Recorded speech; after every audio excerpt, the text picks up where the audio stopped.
all know that Viacom, the major media company behind MTV and Paramount, has been pushing hard for new regulations of online communications, i.e. SOPA, PIPA and secretive trade agreements like ACTA and TPP. However, I think that before they start asking for any kind of communications regulation, they should take a look at their own compliance with regulations of their own kind of communications.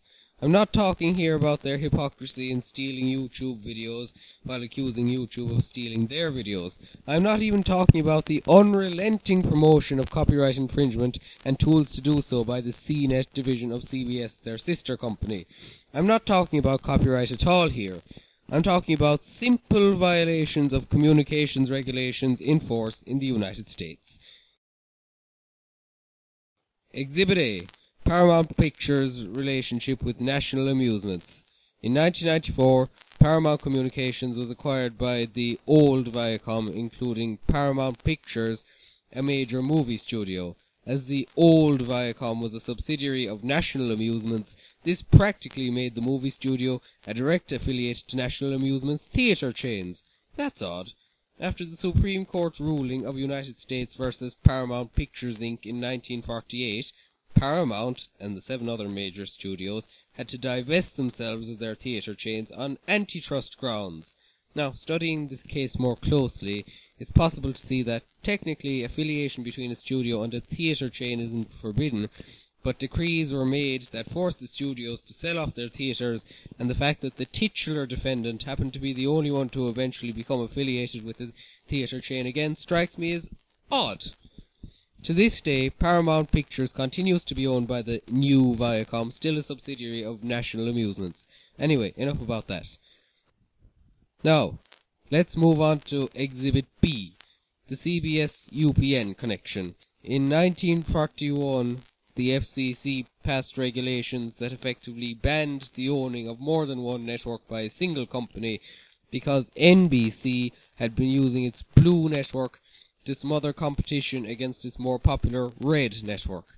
In 1943, the Supreme Court upheld these regulations after they were challenged by NBC, resulting in the 1945 sell-off of the Blue network and its subsequent renaming to ABC. Over the years, these chain broadcasting regulations were changed and, for radio, were all repealed by 1977. However, they remained for television.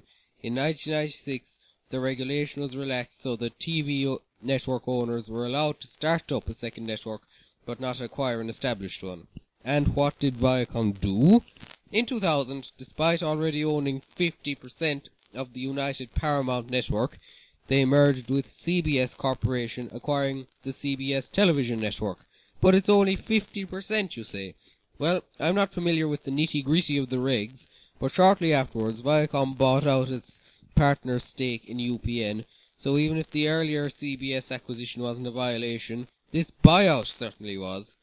In 2004, the networks were tied even more closely together when Viacom merged a handful of its companies into the CBS Paramount Network Television Entertainment Group.